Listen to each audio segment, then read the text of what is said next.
the President of the Republic of Kenya, His Excellency Dr. William Samoei Ruto, the First Lady of the Republic of Kenya, Her Excellency Rachel Ruto, our guest President, the President of the Republic of Slovenia, Her Excellency Natasha P.S. Musar, Your Excellency Right Honorable Raila Amolo Odinga, Her Excellency Mama Ida Betty Odinga, Deputy President of the Republic of Kenya, His Excellency Professor Abraham Kithure Kindiki, and Dr. Joyce Kithure. Cabinet Secretaries present, Speakers of Parliament, Speaker of the National Assembly, Right Honorable Moses Wetangula, Speaker of the Senate, Amason Jaffa Kingi, the Prime Cabinet Secretary, Excellency Governors present, Leaders of Parliament, His Excellency Junet Mohammed, His Excellency Honorable Kimani Ichung'wa, Honorable Aaron Cheruiyot, Members of Parliament present, Members of the Diplomatic Corps, distinguished guests, ladies and gentlemen. His Excellency the President, if you allow me just 1 minute, I would like to recognize the Excellency Governors who have come here. His Excellency James Bob Orengo of Siaya, His Excellency Anyang' Nyong'o of Kisumu, and His Excellency Dr. Ochilo Ayako of Migori, Deputy Governors led by my own Deputy Governor, His Excellency Oyugi Magwanga, Members of Parliament from Homa Bay. Your Excellency, we are hosting this as a leadership together. Please just rise so that I can recognize you. Senator Beatrice Ogola, Honorable Bensouda Joyce Osogo, Senator Moses Kajwang', Honorable Peter Pondokaluma, Honorable Millie Mabona, who is also the whip of the National Assembly, Honorable Dr. Lillian Gogo, Honorable Adipo Kwome, Honorable Martin Peters Owino, and Honorable Karoli Omondi, Members of Parliament from Homa Bay County. Members of the County Assembly led by the Speaker, please just rise for acknowledgement. Members of the County Executive Committee, please just rise for acknowledgement. And the one and only First Gentleman, Mr. George Wanga. Your Excellency, it is my singular honor to warmly welcome you to the great county of Homa Bay, the Lake County of endless potential. Everywhere they are, the sons, daughters, and people of Homa Bay take this hosting honor with exceptional pride. Your Excellency, allow me to express our profound gratitude for granting our request to host this Madaraka Day. For the first time, the people of Homa Bay are not merely following these national celebrations on media, they are experiencing them firsthand. This auspicious moment will leave an indelible mark on our community, especially in the hearts and minds of our children and youth. Your Excellency, we are grateful that just 6 months ago, during the finals of the Genoa Governors Cup, you pledged to complete the expansion of our stadium. Today, we proudly unveil a 12,000-seater capacity, canopy-covered stadium, ongoing of our dualing of our main highway.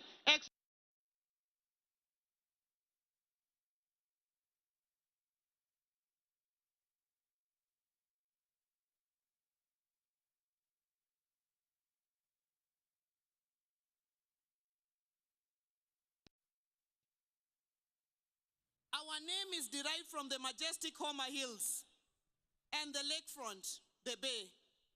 Of the 6% of Kenya's Lake Victoria, almost 80% lies within Homa Bay County.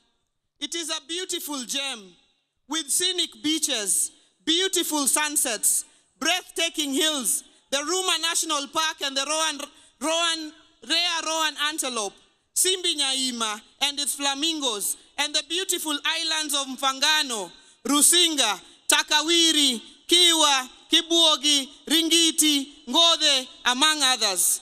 Homa Bay offers an abundance of natural wonders. On this historic event, as we celebrate the 62nd Madaraka Day, let me reflect on the contribution of Homa Bay's legends in the making of our nation. Gor Mahia, Ojijoteko, Tom Mboya, Paul Mboya, Otieno Kajwang, Orua Ojode, Dr. Odhiambo Mbai, the chair of the Devolution Committee during the constitutional review, among others. It is befitting that we named this magnificent stadium Raila Odinga Stadium in Homa Bay, Rosh, to honor and celebrate the father of devolution in Kenya, Baba Raila Amolo Odinga. Asante Baba for defending devolution. Ladies and gentlemen, in celebrating women's leadership, as a member of the G7 Women Governors Caucus, we are delighted and inspired to be joined today by our guest, Madam President, Her Excellency Natasha from Slovenia, the only country in the world with love in its name. We celebrate women leaders on whose shoulders we stand. Mama Phoebe Asio, Mama Rachel Ruto, and Minping, Her Excellency Dr. Canon Ida Betty Odinga, among many others. We thank the people of Homa Bay for electing women leaders, as we are among the few counties that have achieved the 2/3 gender rule, with election of Honorable Millie Mabona, Honorable Dr. Ivo Bara, Honorable Dr. Lillian Gogo, Honorable Bensouda, and Senator Beatrice Ogola. Your Excellency, we celebrate your government's partnership with Homa Bay County, anchored in our constitutional framework. Since independence, no administration has matched your dedication to our development.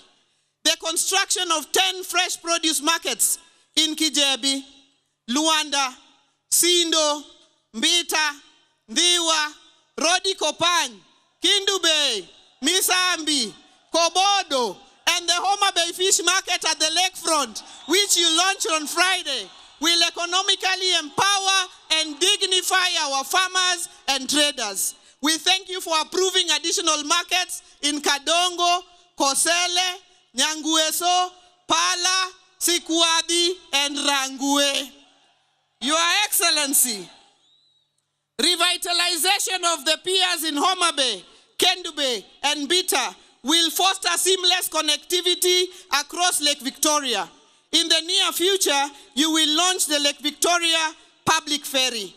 Your Excellency, in line with this year's theme of the Blue Economy and Maritime Affairs, we request your government to support the setup of the Blue Economy Center of Excellence at the Tom Mboya University, lake safety for our fisherfolk, support for our beach management units, and inclusion of women and youth to attain the 52,000 potential Blue Economy jobs in Kenya.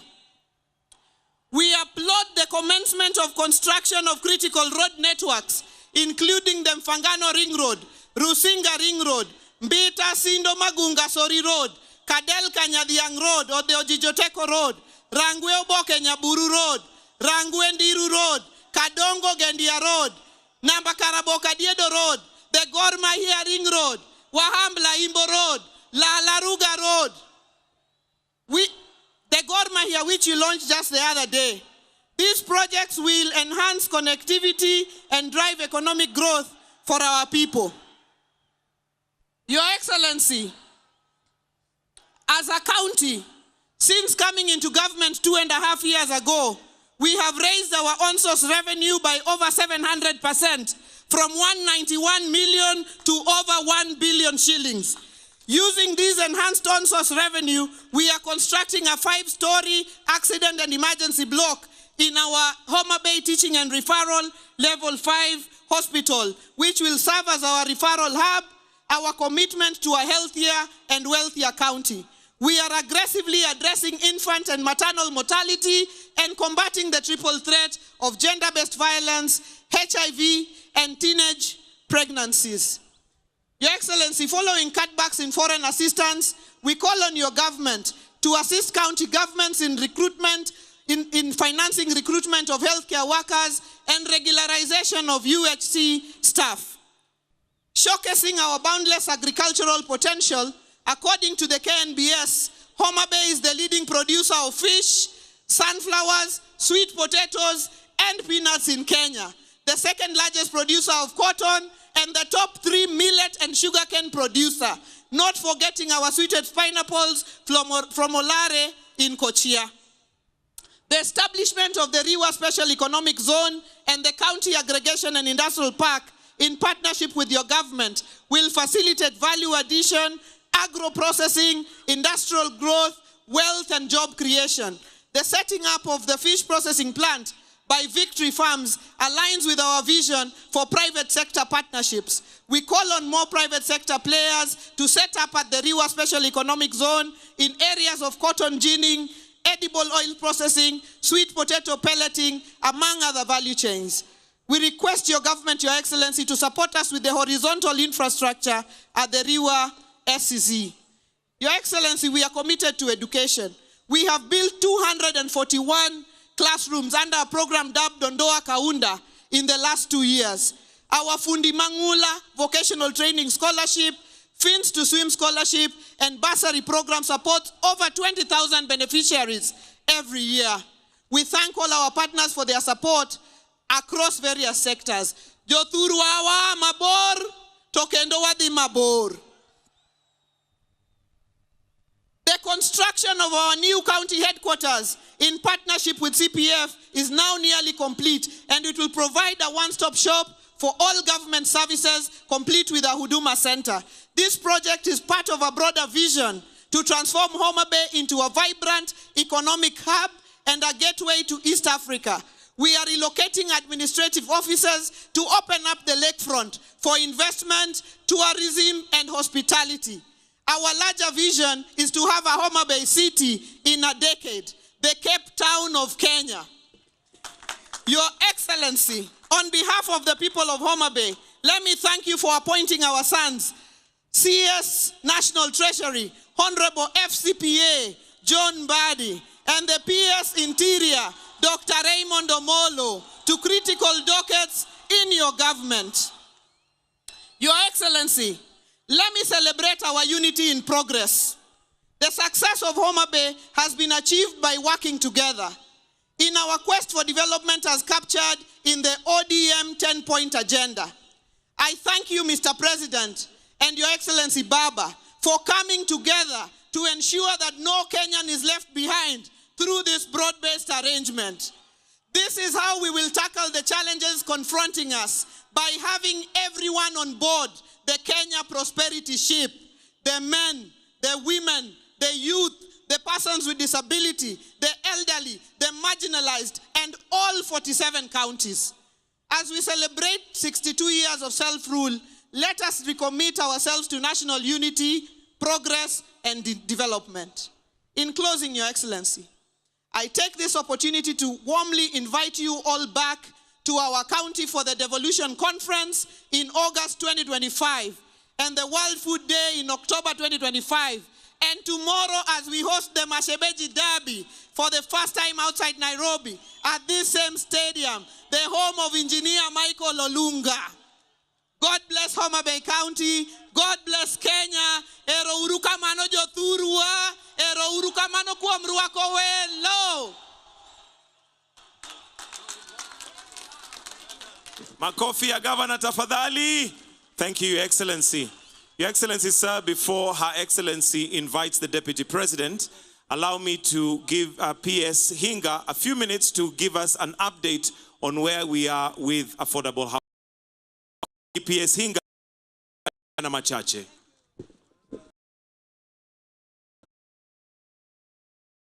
Your Excellency, the President, allow me to ride on the protocols already established. Mahatma Gandhi once said that nation's greatness is not defined by its economic power or military strength alone, but rather by how it treats its most vulnerable members. Another great, Nelson Mandela, says, "What matters in life is not the mere fact that we lived. It is what difference we make to the lives of others that will determine the significance of the lives that we lead." Your Excellency, as we celebrate Madaraka Day, we need to ask ourselves the question, 62 years later, are we free yet? I dare say that we are heading in the right direction because, Your Excellency, this morning or this afternoon, there are 3 Kenyans who are going to present with their freedom from indignity, freedom from living in squalor, freedom from having to pay to use a toilet, freedom where someone doesn't have to pay 172% more for water. That is true freedom. Your Excellency, allow me to invite the 3 that represent the new homeowners. I have Damaris Adoyo Ochele. Damaris. Your Excellency, Damaris is a county administrator in the county of Homa Bay, and she is a homeowner. I would like to request that, Your Excellency, you come in front with your permission so that you can be able to present her with her right to home ownership. Damaris, come on, tuwapigie makofi Damaris, tafadhali. Damaris, asante sana, utangoja hapo pia. Your Excellency, ngoja tu hapo. The next person I want to invite is Victor Okoyo. Victor ni yule jamaa unasema wakubonyeza computer, dola inaingia.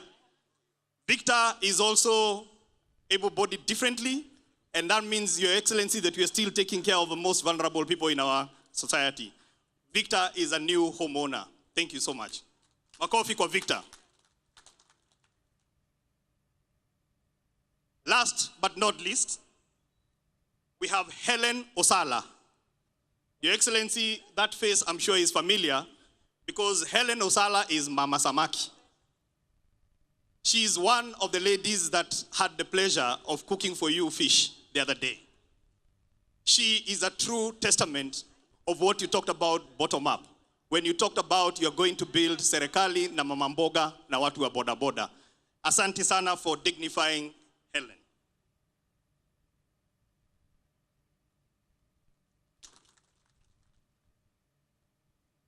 So I will ask them now to stand close to you, Your Excellency, so that they can take a photo.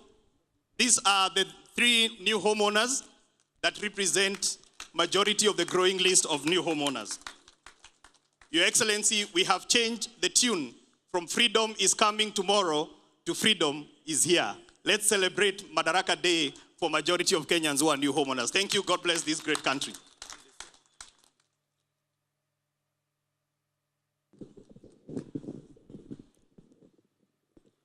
Your Excellency, allow me to invite now His Excellency, the Deputy President of the Republic of Kenya, Professor Abraham Kithure Kindiki. Jothurwa warwak jatelo.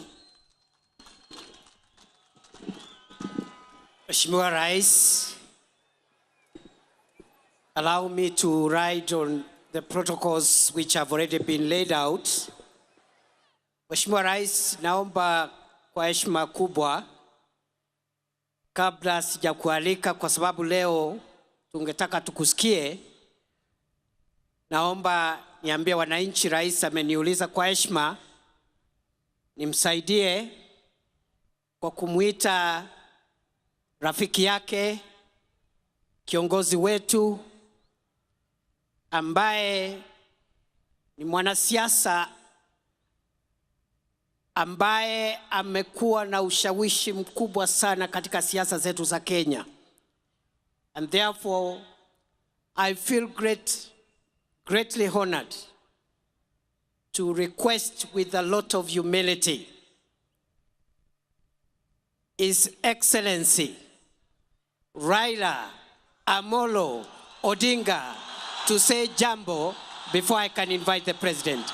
Wapi nduru ya baba jameni?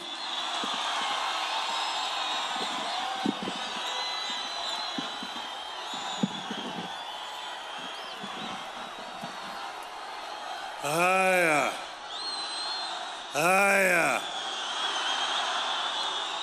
Your Excellency, President William Samoei Ruto, Your Excellency, President Natasha Musa of Slovenia,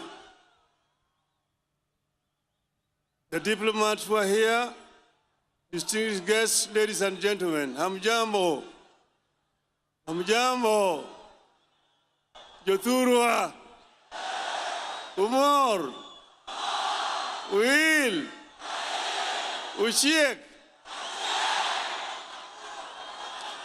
It is an honor, Your Excellency, to be allowed to greet these people today. This, as the governor said, is a great day for the Homa Bay County. But more importantly, Your Excellency, it is a testament that devolution works and can work if it is empowered. Your Excellency, 62 years ago, the founding fathers of our nation, after a very long struggle for independence, attained internal self-government on this day. And that's the day when Pimas now had a hope that eventually the country was going to be independent.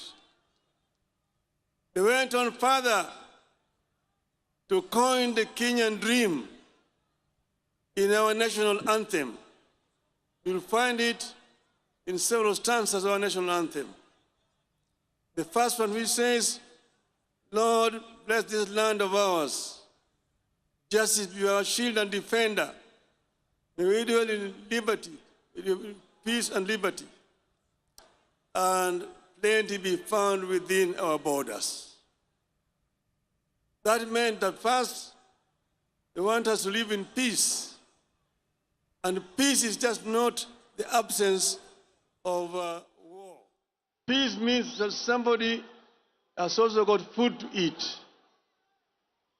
And they say that unity, people should be united without any discrimination on the basis of gender, on the basis of tribe, on the basis of religion, and on the basis of culture. This is what our founding fathers wanted. Your Excellency, at that time, they coined a constitution that had devolution in it, called Majimbo at that time.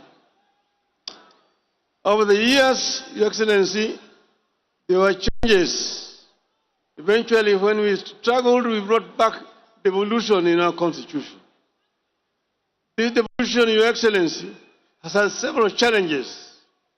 But I want to invite you, Your Excellency, to ensure that devolution works. Empower the devolution. Number one, by giving more resources coming down to the counties. Let the counties have sufficient resources so that they can be able to provide services to the people. And then there are also some services which were not devolved. But, Your Excellency, those services which are not devolved can be delegated. Delegated to be implemented by the county government.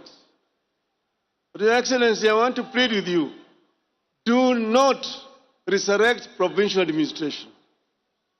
Provincial administration is a relic of colonialism.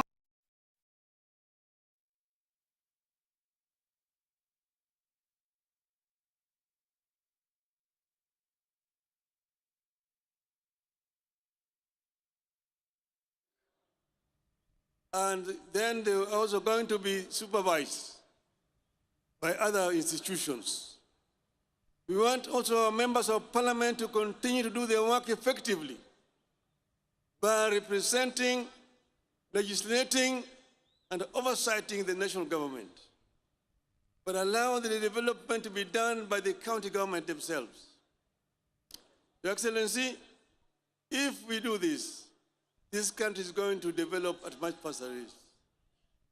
That is why I would like to, here today on the National Day, appeal to Parliament to implement what we had put in our agreement, that 450 billion shillings be allocated to counties in this coming budget.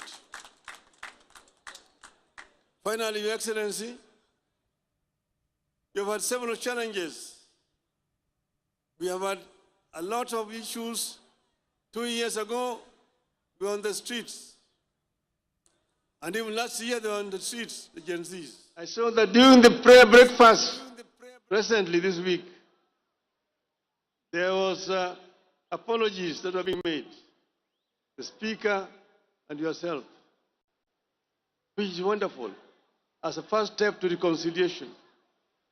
But then there's the issue of people who are injured, some people who died during that time. I want today to say that we should do compensation to families of those who died and those who were injured, so that we can have a closure to this chapter of our national history today. We want Kenyans to live in peace and in unity. Yothurwa. Unenogi wanenoni. Wije maber. Uroko welu. Amiari wani Yothurwa mondo riure kwa dhi nyime. Wange kumadwa dhi. Wange kumae, wange kumatimunadi. Kumadhi. Your Excellency, thank you very much. Long live Kenya. Asante.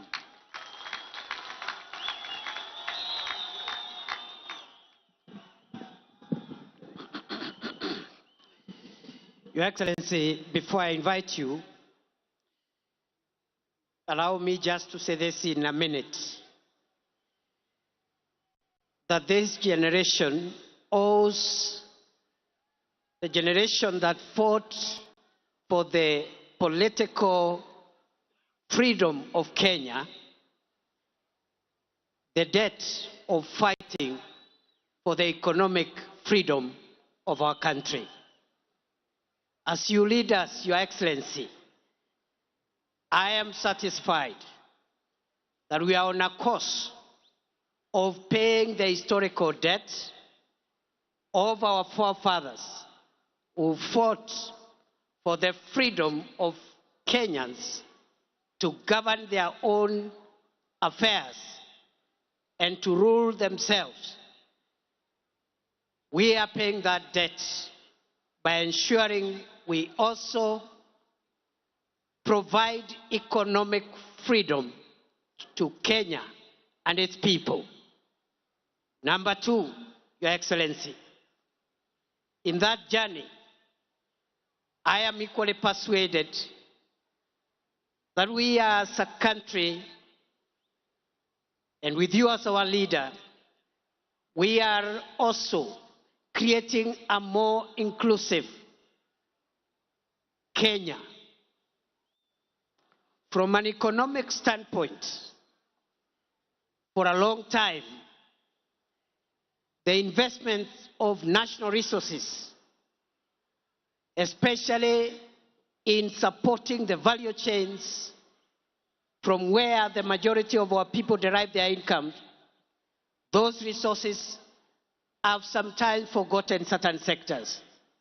I am glad, under your administration, Your Excellency, we are spending more money, not only to strengthen the traditional value chains in tea and coffee and all the other important crops grown in our country, not just in livestock development, but we are also spending enough resources to provide support to fisher folk and make sure our country maximizes from our blue economy resources. Finally, Your Excellency, as we live and travel this journey, it is also clear on us that between yourself and His Excellency Raila Odinga, you are speaking to our nation so that we can forge closer ties among ourselves as citizens of Kenya, reduce barriers brought about by politics, ethnicity, religion, And going forward, Your Excellency, we look forward to your partnership, yourself and His Excellency Raila Odinga, and the rest of us who are fortunate to be in leadership positions, to build a more united Kenya, a more inclusive Kenya, where one's place of birth, religion, ethnicity doesn't have to count. Rather, their merit and what they bring on board in the contribution of our national development is what matters. I want to appeal that we also bring on board all generations, so that the younger people, the older people, the children, and even the generations to come, we all find ourselves in that one ecosystem, because we all belong to this country. No generation is superior to the other. The older people have a role to play. The younger people have a role to play. Our children have a role to play. Even the unborn, when they arrive in the world through Kenya, they will have a role to play. Nakushukuru Mheshimiwa Rais, na mimi nataka nikuambie nitaendelea kusaidia vile unajaribu kuunganisha Kenya. Nimshukuru mzee wetu Mheshimiwa Raila Odinga, ambaye ni kiongozi amesukuma siasa ya Kenya kwa muda mrefu, before some of us even arrived in the scene. But he is courageous enough, patient enough, all the time to consider Kenya greater than each one of us. Na kwa hayo mengi, Mheshimiwa Rais, allow me, fellow Kenyans, that we be upstanding as we invite President William Ruto to come and address us. Wapi shangwe na vigelegele jameni? Asanteni sana. Welcome, Mr. President.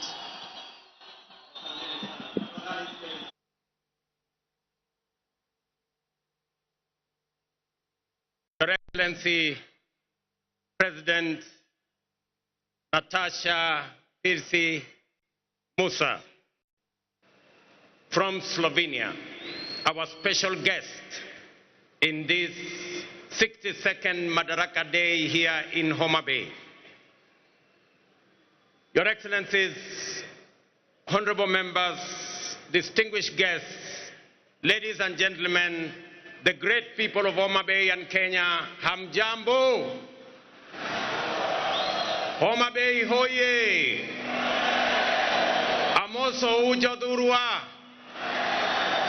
Jodurwa untie. Jodurwa umor. Jodurwa oil. Bwana Yesu asifiwe. Asanteni sana. Kwanza, kabla sijasoma taarifa yangu ya siku ya leo, in our midst, we have a friend of Kenya, a great lady who has paid us a visit. When I invited her to come, she was gracious to consider time to come and fellowship with us. And more importantly, she agreed to be a special guest on this Madaraka Day in Homa Bay. Your Excellency, Madam President, we honor you. We are grateful for your consideration and for coming to be in our midst. And the people of Kenya, represented by the people here, welcome you to Kenya. And as a special guest, let me allow you to make your statement. Tumkaribishe Mheshimiwa Rais na makofi jameni. Welcome, Madam President.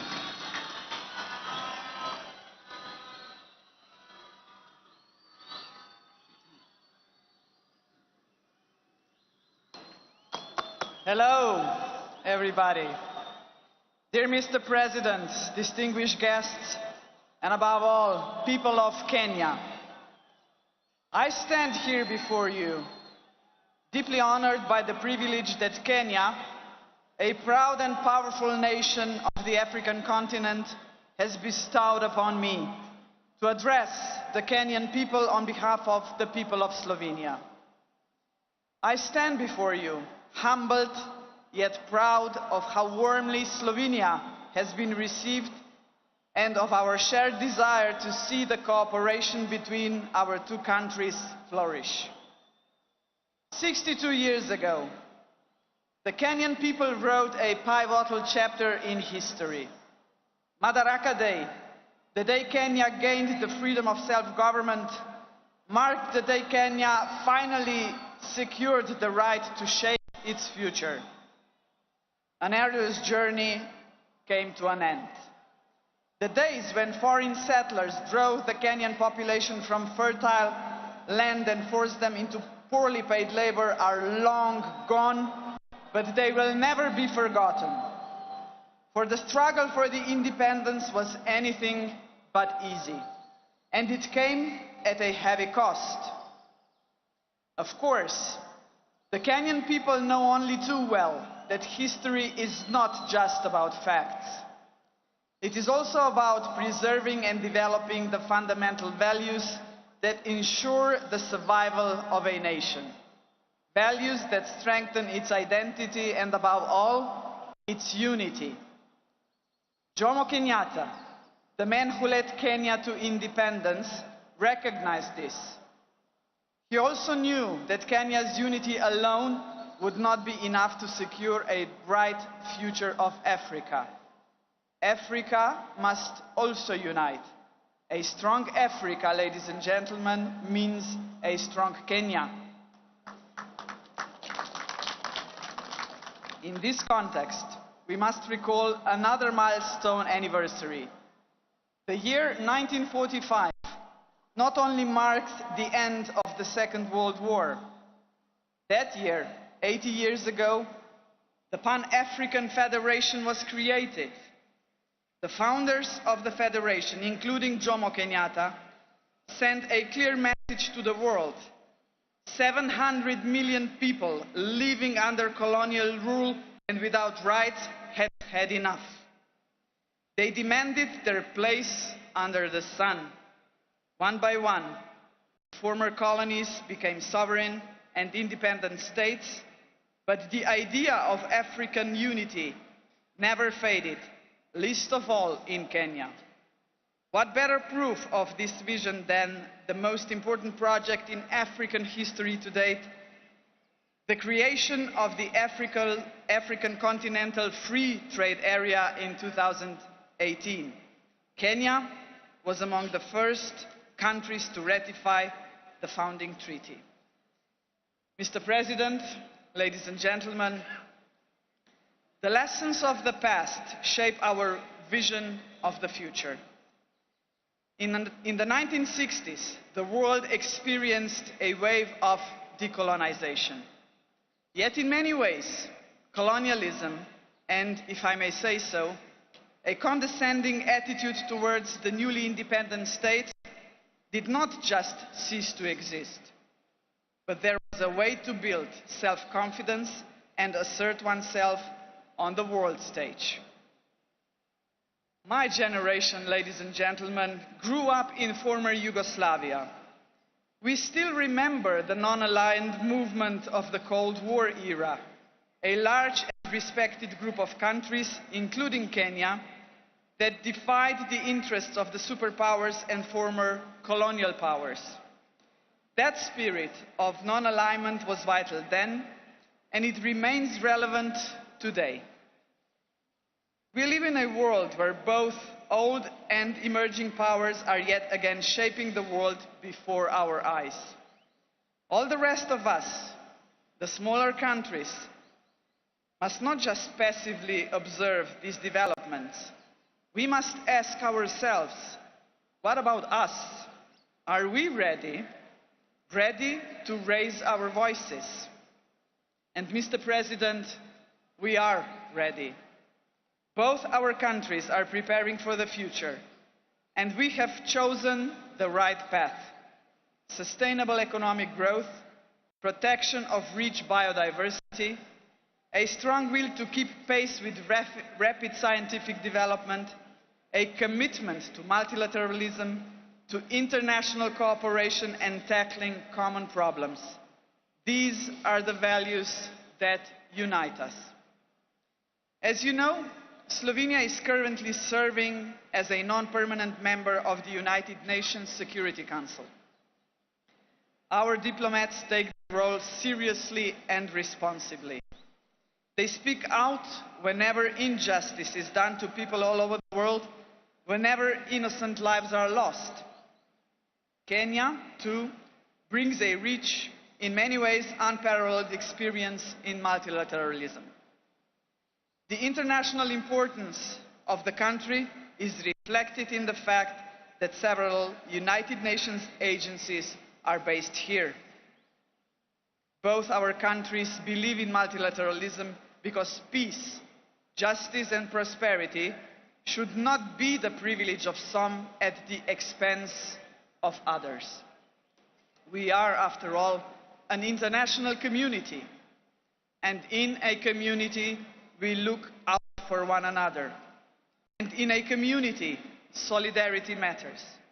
In a community, cooperation must be our goal, not selfishness. In a community, peaceful settlement of disputes, not wars, must be the norm. Only such a united community will be capable of confronting the world's most urgent challenges, such as poverty and climate change, lack of access to basic needs and social exclusion. This is why we should be proud that there are several projects in which Kenya and Slovenia are working together to support each other in tackling this kind of challenges. Dear Mr. President, dear people of Kenya, the Slovenian people celebrate Madaraka Day with you.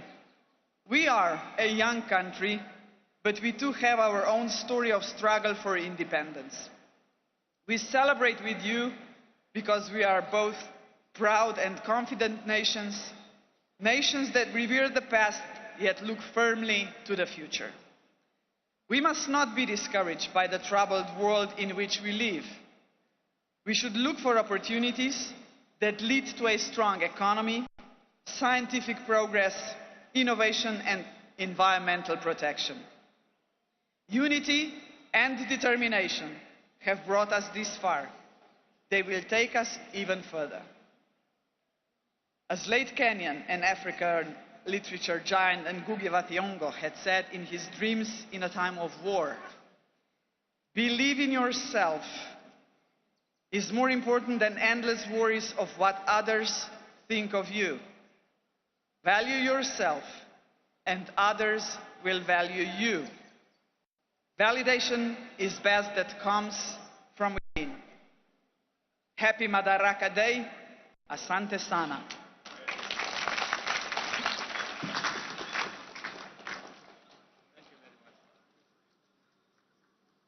Thank you very much, Madam President. And thank you very much for that.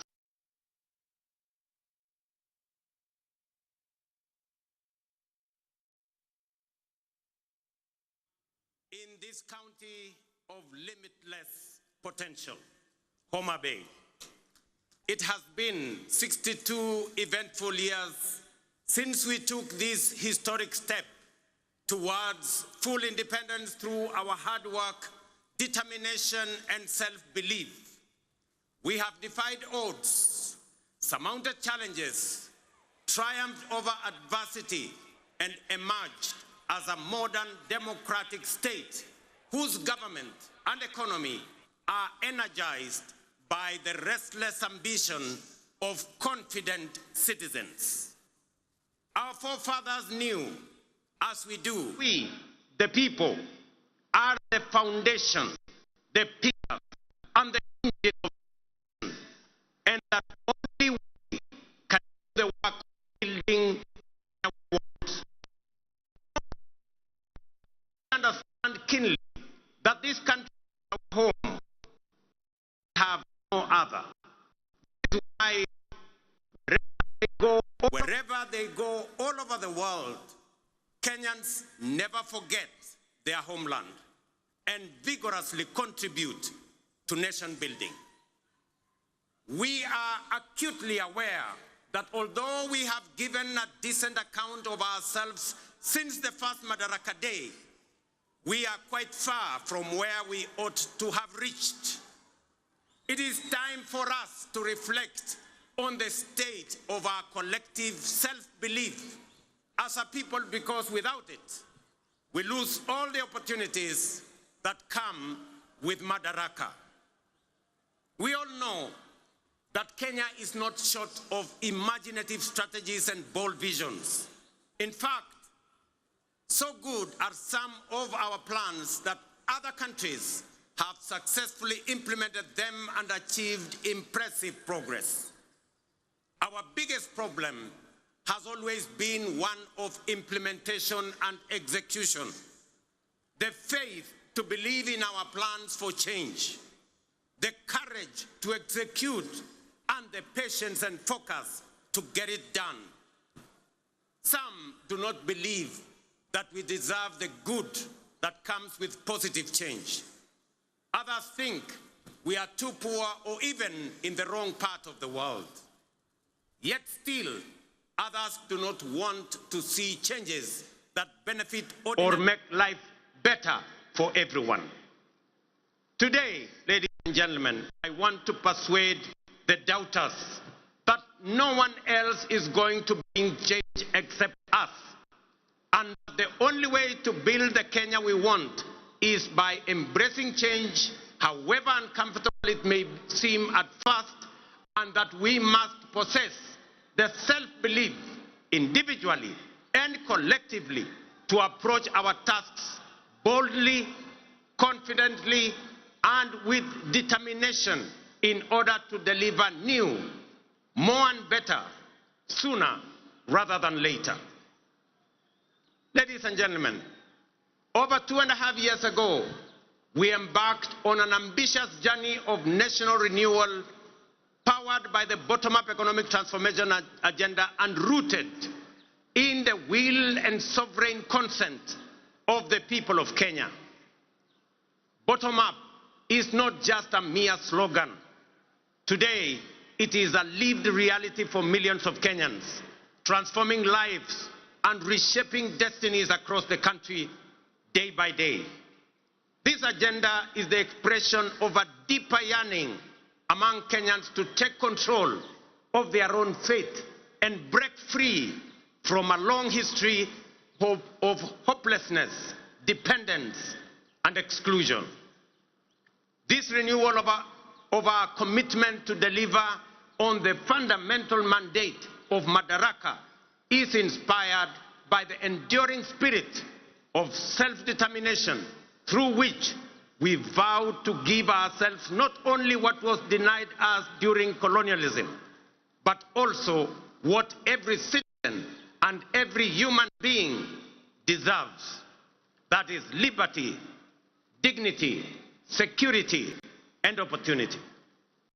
Madaraka affirms our collective faith, shared across generations of Kenyan patriots, that through hard work, innovation, and resilience, our farmers, traders, young people, workers, and professionals will rise to the occasion. With the strength of our imagination and effort, we can and must transform this nation with the imagination of our own minds and the work of our own hands. I speak to you today with a deep conviction that our country is firmly on the path to stability and progress. We have weathered turbulent times, navigated serious challenges, and through courage, policy decisions pursued with resolve, we have not only stabilized our economy, but also charted a clear course to long-term prosperity. Since August 2022, Kenya has recorded an average annual growth of an average of 5%, outperforming the global average of 3.3% and the regional average of 3.8%. Just last month, the International Monetary Fund projected our GDP to reach US dollars 132 billion. That is 17 trillion Kenya shillings, making us the largest economy in our region and the 6th largest economy in our continent.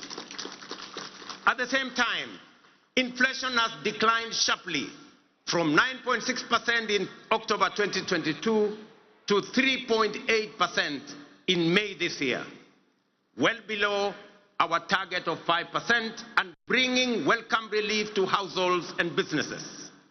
This reflects the strength of our economic fundamentals and the impact of our bold reforms. During the same period, the shilling appreciated by nearly 20% against the US dollar, from Kenya shillings 162 to Kenya shillings 129, making it one of the best performing currencies in the world. The central bank rate has decreased from 13 to 10%, lowering the cost of borrowing and spurring private sector activity.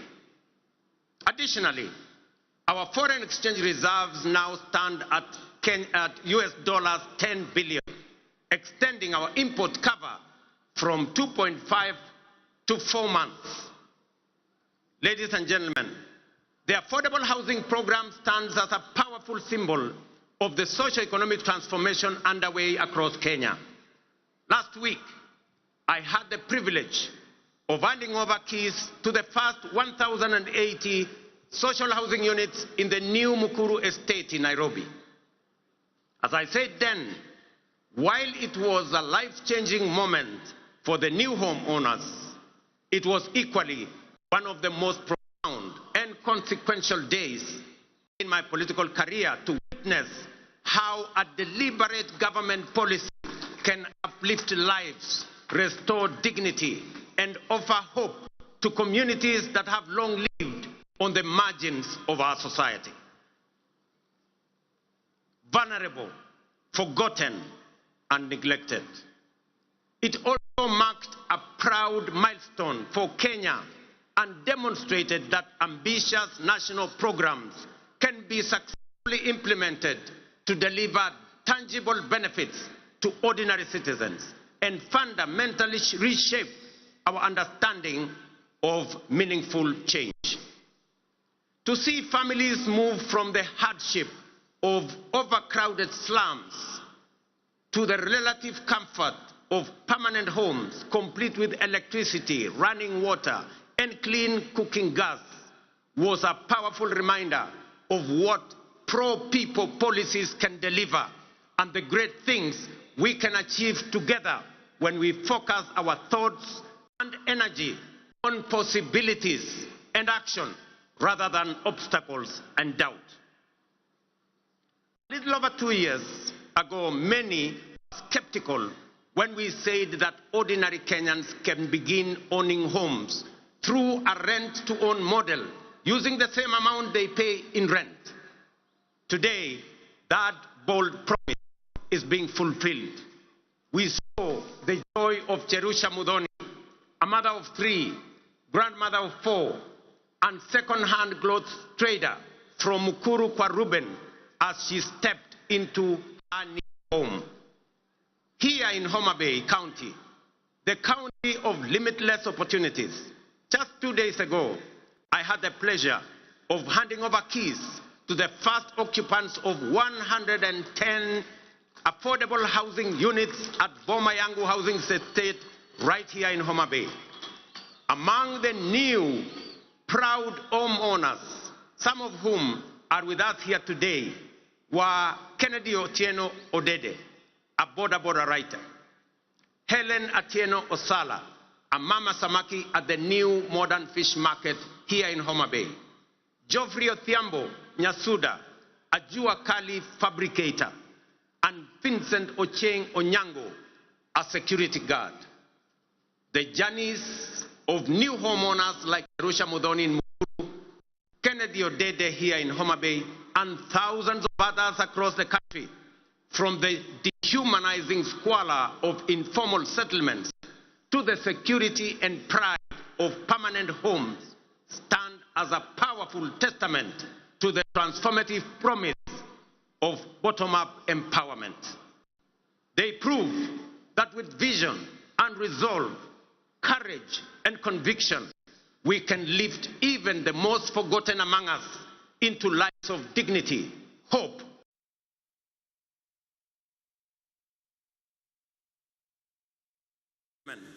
if you didn't understand what we meant by bottom up, now you do. If you didn't believe, now you believe. And if you thought it was a fantasy, as contributors to the housing levy, you are now witnessing and making history that will be remembered for generations to come in the history of Kenya. We are firmly on course to delivering 150,000 housing units housing program, which have been under construction since September 2022, with 11,000 units already available for occupation. Very soon, I shall be handing over in Bahati in Nakuru, in Elbakon in Nakuru, in Mabera in Kuria West, in Mgwen in Nandi, in Milimani in Kakamega, and also in Vihiga counties, Nanyuki, and many others across the country. The bottom-up transformation is reaching every corner of Kenya, leaving no one behind. Beyond providing dignified shelter, this transformative program is driving job creation, having already generated over 250,000 jobs. It is nothing short of a nation-building revolution, uplifting lives, growing businesses, and redefining the future of work and urban living in Kenya. Fellow Kenyans, in recognition and appreciation of the sacrifice made by patriotic Kenyans through their contributions to the housing levy, I am pleased to announce today that we shall be proposing to Parliament a reform to the law that will allow any contributor to access an affordable home loan of up to 5 million shillings at a single-digit interest rate, applicable towards any housing unit in the market. This facility will also enable contributors to offset existing mortgages, offering greater flexibility in their housing journey and allowing many to significantly ease their home financing costs.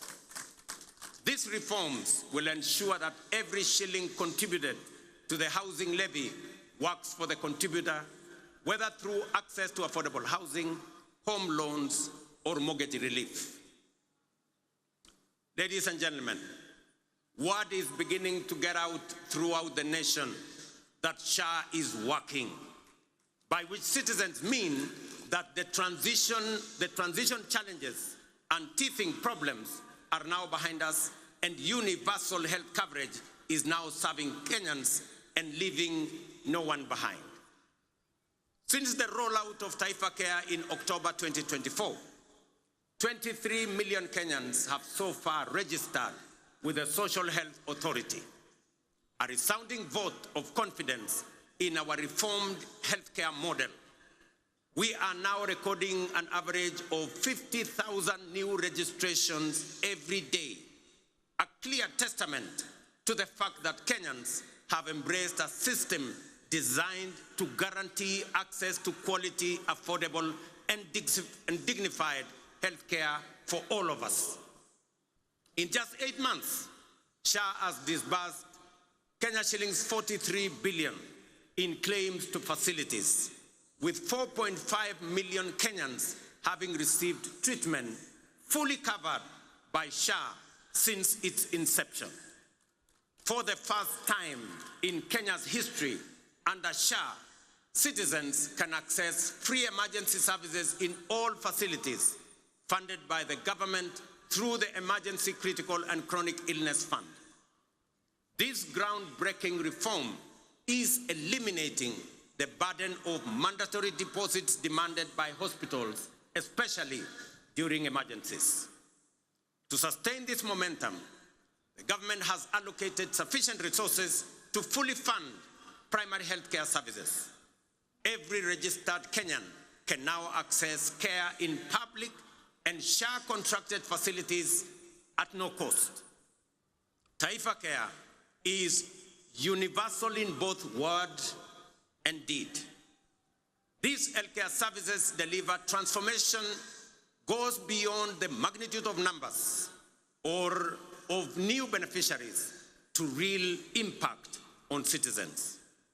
SHA is settling payments promptly, ensuring that no Kenyan is turned away due to lack of funds. Additionally, to expand access to comprehensive inpatient care, the Social Health Authority is prioritizing the enrollment of all Kenyans with a particular focus on those in the informal sector, many of whom were previously excluded under the now defunct National Health Insurance Fund. Although informal households account for approximately 80% of the population, they have historically faced significant barriers to access health insurance.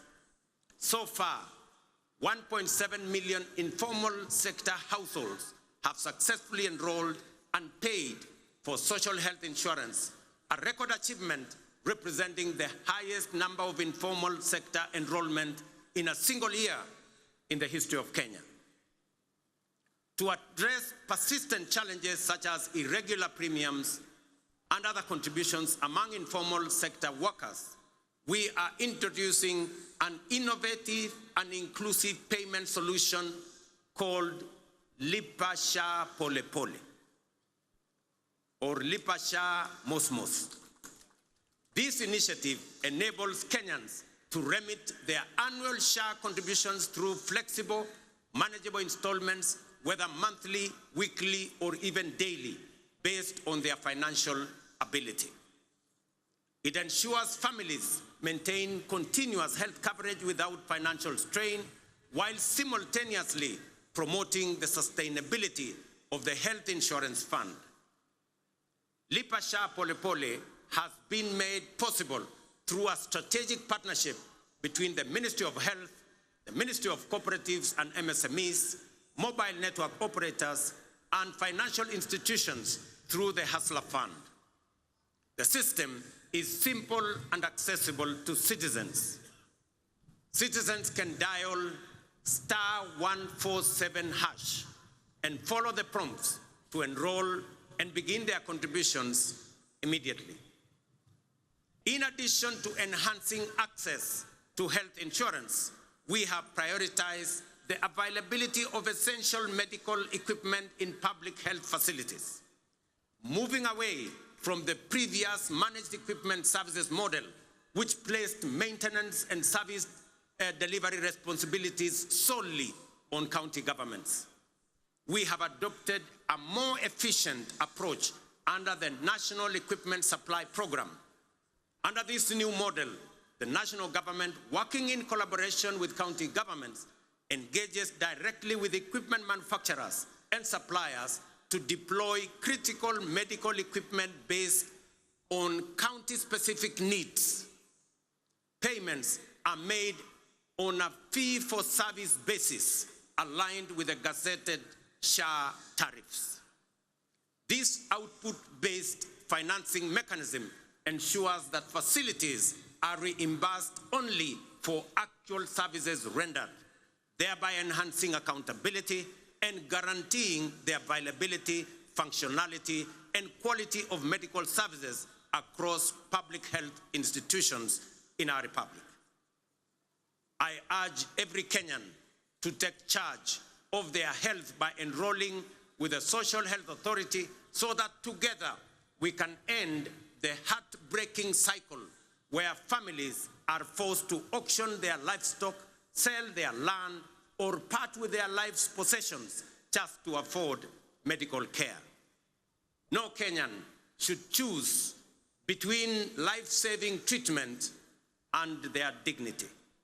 Let us unite to build a healthcare system rooted in dignity, equality, and compassion, a system where access to care is a right, not a privilege for a few.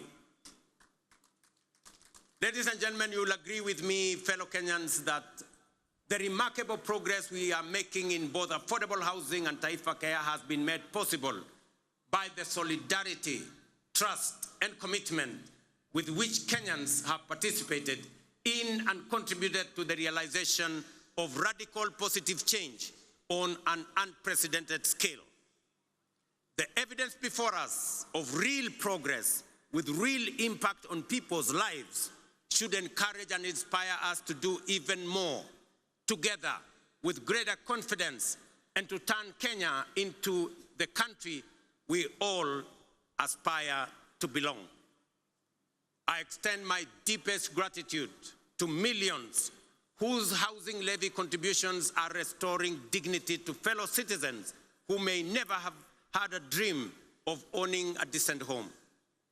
I also thank all who support SHA and are helping us turn our vision of universal health coverage into a lived reality for millions across our country. Ladies and gentlemen, through strategic investments in agriculture, we are accelerating both growth and resilience in the sector. Fertilizer subsidies have boosted food production by 50%, while reforms in the coffee and sugar sectors have revived local industries, enhanced farmers' incomes, created jobs, and reinvigorated rural economies.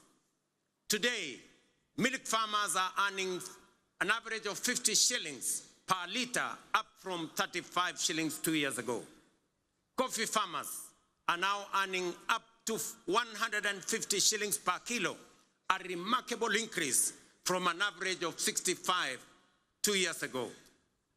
Tea earnings rose from Kenya shillings 138 billion in 2022 to 215 billion in 2024. Sugar production surged from 490,000 metric tons in 2023 to 815,000 metric tons in 2024, enabling us to reduce sugar imports by 70%, while increasing farmers' earnings from 50 billion to 90 billion. We have intervened with consistency and focus to ensure sugarcane growers receive fair returns for their deliveries and that they get paid in full and on time. To anchor these gains sustainably, we must recognize that increasing the efficiency of milling plants is central to farmers' interest. Efficient mills are more profitable and offer farmers optimal returns. Conversely, outdated mills, some of which run on plants that are over 50 years old, recover only 1 ton of sugar from nearly 20 tons of cane, shortchanging our growers and robbing them of their sweat. In this connection, the recent competitive leasing of 4 state-owned factories, Nzoia, Chemelil, Sony, and Moroni, is another strategic step to inject efficiency, restore profitability, and safeguard farmers' livelihoods. Our goal is to modernize the mills, ensure prompt payment to farmers, workers' salaries and wages, and transform these once struggling factories into productive and sustainable enterprises. For years, these factories were a financial burden on the exchequer, surviving only on repeated taxpayer-funded bailouts while failing to pay farmers and workers. The government of Kenya has acknowledged its limitation in managing these mills. Let it be clearly understood that neither the factories nor their assets, including land, have been sold. They remain public property, leased under strict terms to private sector players to deliver shared value and revive the industry for the benefit of farmers, workers, communities, the sector, and the nation. As we dedicate our efforts to nation building, we are also preparing Kenya to thrive in an increasingly competitive, complex future. This requires equipping our learners with the knowledge, skills, and mindset necessary to seize opportunities and contribute meaningfully to national development. Guided by bold recommendations from the Presidential Working Party on Education Reform, we are undertaking the most transformational shift of our education system in over 6 decades. We have successfully transitioned to a competence-based education system, moving away from rote learning towards a dynamic, skills-based approach aligned with the 21st century needs and our socio-economic goals. Our next priority is to ensure every school has infrastructure and equipment needed to support both learners and teachers. To support this transition, and respond to the needs of our growing population, we have undertaken the largest teacher recruitment drive since independence, employing 76,000 new teachers over a period of 2 years, and are on course on additional 24,000 teachers by January next year.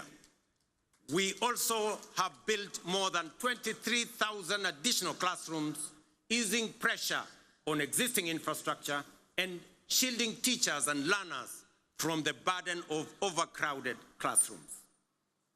At the tertiary level, we have revolutionized education financing through a centered funding model that ensures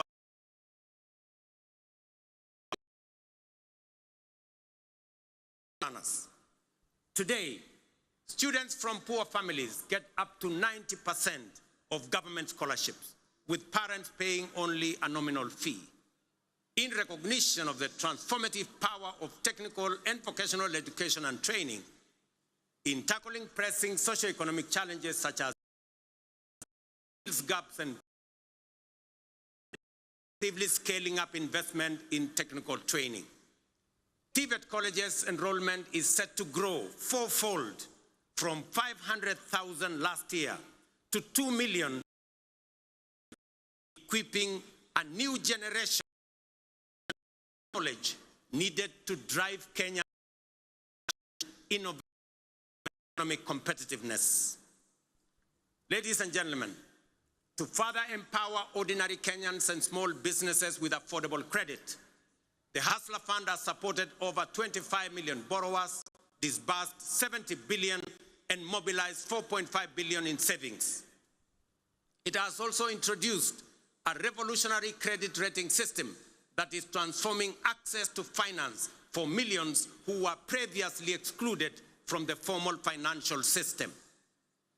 The Hustler Fund credit rating system is designed to offer fair and transparent assessment of creditworthiness.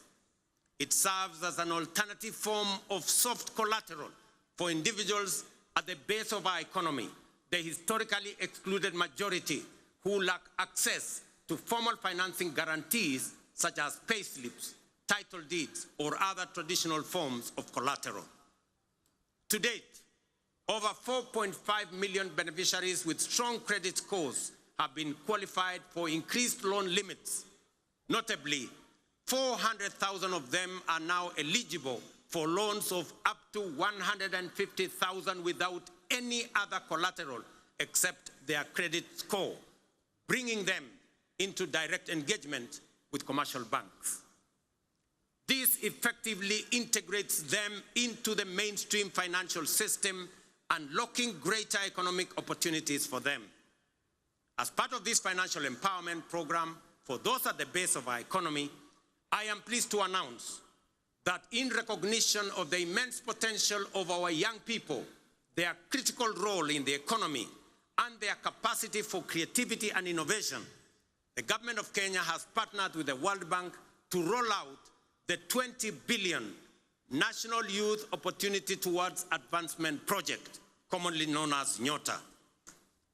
This initiative aims to empower over 800,000 young people aged between the ages of 18 and 29 years, and up to 35 years for those with disabilities, by enhancing their employability through skills, training, on-the-job experience, recognition of prior learning, and entrepreneurial development, and the promotion of a savings culture.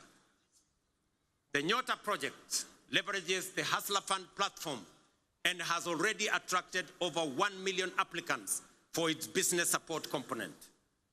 This initiative targets at least 70 young people in every ward across Kenya, offering grant funding, business training, and market linkages.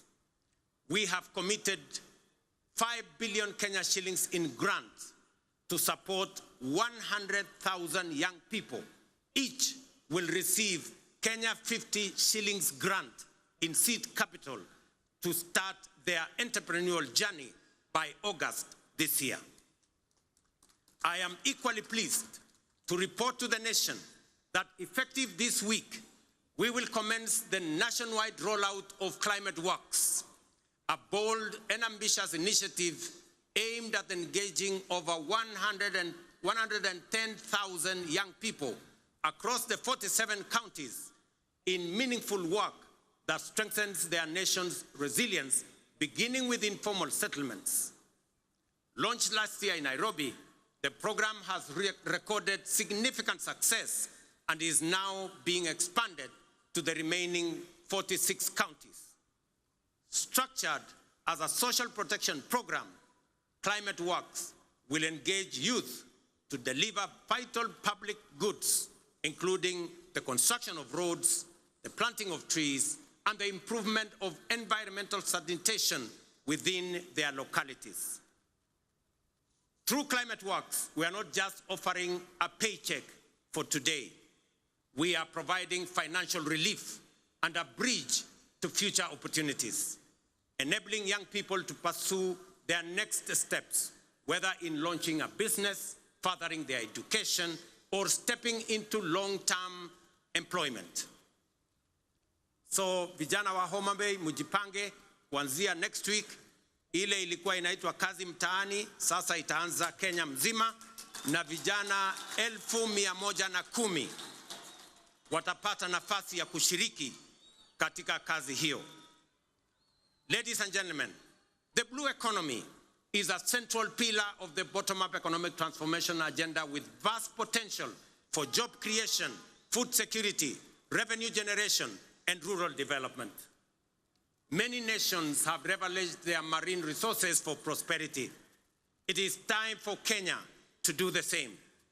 That is why this Madaraka, themed around the blue economy and maritime affairs, is being marked here in Homa Bay, the bay of endless opportunities. When we speak of unutilized opportunities and untapped potential in the blue economy, Homa Bay in many ways mirrors the promise of Kenya itself. Kenya has the capacity to become a maritime powerhouse. It is time to act, time to do something bold, ambitious, and transformative with this opportunity. Recognizing this opportunity, the government of Kenya is prioritizing the blue economy as a key frontier for national socio-economic transformation. We are making deliberate and strategic investments in sustainable fisheries across lakes, dams, and oceans. A flagship initiative is the Kabonyo Fisheries and Aquaculture Services and Training Center of Excellence in Nyando.